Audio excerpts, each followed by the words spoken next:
दोस्तों, रूस और यूक्रेन के बीच युद्ध के 1361 दिन हो गए हैं और मैं पिछले 2 दिनों का लेखा-जोखा आपके सामने प्रस्तुत कर रहा हूं। इस बीच में गाज़ा पट्टी के ऊपर युद्धबंदी और यूनाइटेड नेशन सिक्योरिटी काउंसिल में जो रिज़ोल्यूशन पास करवाना चाहता है यूएसए और साथ-साथ उसके बाद रशिया का भी एक दूसरा उसके पैरेलल में आ गया है। इन सब विषयों को लेकर पुतिन ने नेतान्याहू से बात की, जिनमें ईरान और उसके न्यूक्लियर प्रोग्राम के ऊपर भी चर्चाएं हुई। लेबनान में आईडीएफ द्वारा जो एक दीवार पैदा किया जा रहा है, बनाया जा रहा है और वह ब्लू लाइन के आगे चला गया है लेबनान में 4000 स्क्वायर मीटर लेबनान के क्षेत्र में। उसके खिलाफ लेबनान के राष्ट्रपति ने कहा है कि यूनाइटेड नेशंस में शिकायत करेंगे। कोई ताकत तो है नहीं, वैसे भी यूनिफिल ने कहा है कि यह निश्चित रूप से प्रवेश कर गए हैं और इजराइल का यह काम इल्लीगल है, जबकि इजराइल ने इसका विरोध किया है और साथ साथ इजराइल द्वारा गाज़ा स्ट्रिप में बमबारी जारी है। दक्षिणी यूक्रेन यानी ज़ापोरिजिया क्षेत्र में बात करें तो रूसी सैनिकों ने हुलियाई पोल की तरफ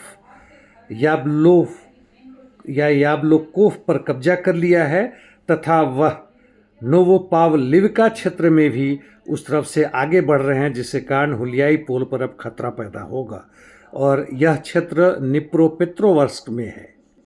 उससे और पूर्व में वेलिको मिखाइलोवका दिशा में रूसी सैनिकों ने ओरेस्ट्रोपिल पर पूरी तरह कब्जा कर लिया था और उसके आगे वह वोवचा रिवर से सटे हुए पूरे क्षेत्रों पर भी कब्जा कर लिया है तथा सोनसिवका पर कब्जा करके और नोवोसेलिवका के दक्षिण में आगे बढ़ रहा है।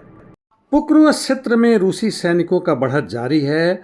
शाखोवस्की में जहां यूक्रेन ने काउंटर अटैक कर कुछ कब्जा किया था, उसकी वापसी कर ली है और फेदोरिवका क्षेत्र में और उसके पश्चिम में आगे बढ़ रहे हैं।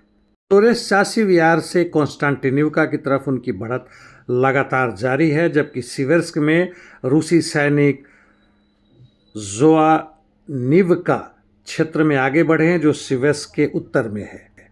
नॉर्थ ईस्ट यूक्रेन यानी लाइमान और कुपियांस में लड़ाई जारी है। दोनों तरफ रूसी सैनिकों का बढ़त लगातार जारी है, हालांकि गति अभी कुछ धीमी है।